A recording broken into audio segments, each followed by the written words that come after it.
Alina Habba, the habanero. What? Has 2 points. One, she's nailing Alvin Bragg. Another one, she's nailing Judge Engeron on these Trump trials. We're going to get to her. First, we're going to have some of these slackers over at MSNBC ending up defending Trump. Watch this. Oh, wait. Welcome to In Exile. Now watch this. And breaking news, former President Trump's legal team has just filed a motion asking Judge Arthur Engeron to recuse himself from Trump's civil fraud case. Okay, so first, this is the big one. Why is Judge Engeron demanded to recuse himself? This brand new piece of evidence just came out in the last 48 hours against Judge Engeron, and Trump team is going to try to get him recused. If he doesn't agree to recuse, it would help open him up to an appeal. Let's watch. Basically, what happened is over the course of 2 interviews, Bailey said that he reached out to the judge, in this case, Judge Engeron, suggesting to him potentially how this case should proceed. And I want to read the quote so that we can get it right.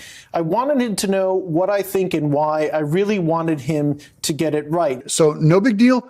A lawyer reached out to Judge Engeron saying he really wanted him to get it right. Now, that is not exactly news because any lawyer can reach out to a judge and say these things before trial, but there's more detail. Watch this. So there's a potential issue here that exists when a non-party to this case, so it's not Trump's attorneys, it's not the attorney general, when a non-party reaches out to the judge should immediately, traditionally, according to the legal experts we've talked to, stop that discussion. Okay, so normally a judge would say, hey, don't give me this discussion. That still isn't what the problem is. This. But it might be prudent for the judge to notify the parties, hey, I was walking down the hall and having lunch, and all of a sudden Tom Winter, this reporter, approaches me and he says XYZ about the case. And that's it. It was the lack of disclosure. Judge Engeron did not disclose this stuff. It had to be found out by this lawyer doing an interview. Just to contrast Judge Engeron with what Judge Juan Merchan did. Remember when that post came out in Facebook of someone claiming to be a cousin of one of the jurors and that he was tipped on the stuff or whatever? First thing Juan Merchan does, he sends a letter out to both sides saying this post happened on Facebook.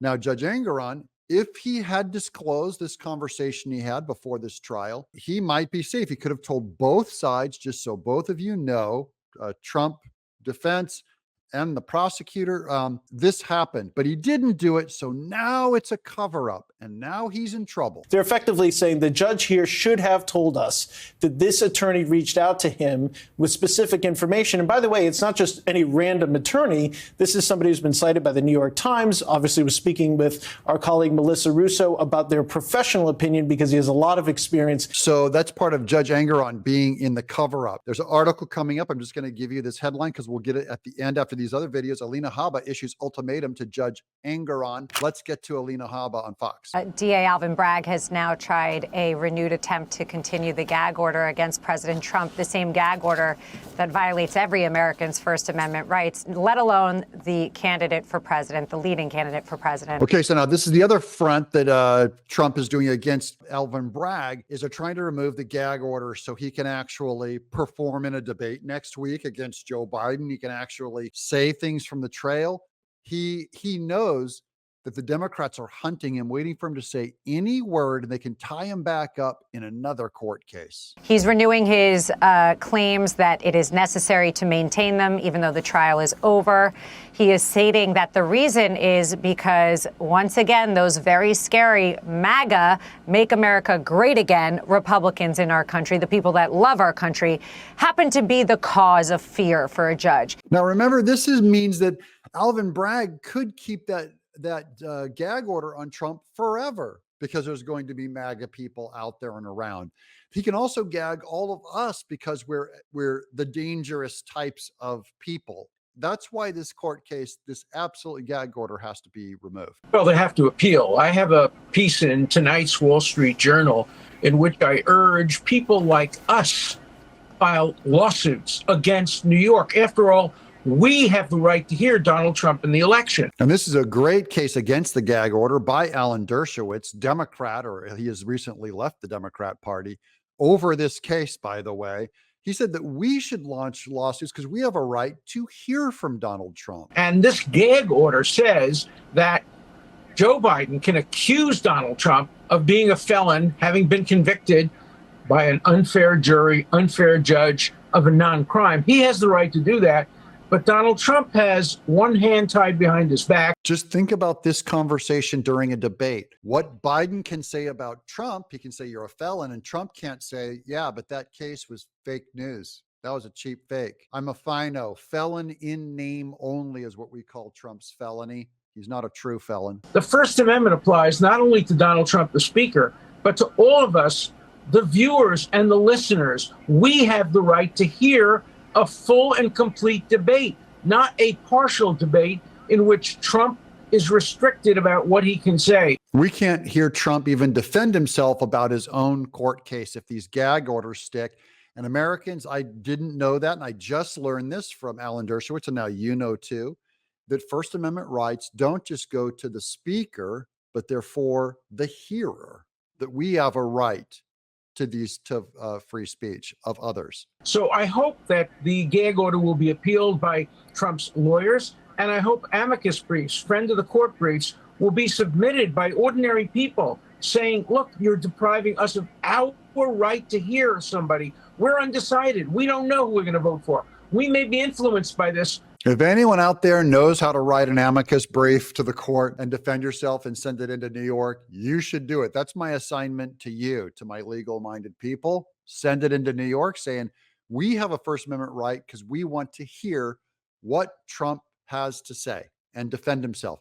Here's that Newsweek article. Donald Trump attorney Alina Habba, habanero, called for Judge Engeron to recuse himself from the former president's civil fraud case during a Fox News interview on Friday, claiming they, quote, cannot wait here any longer, unquote, for the Office of Attorney Ethics to take action.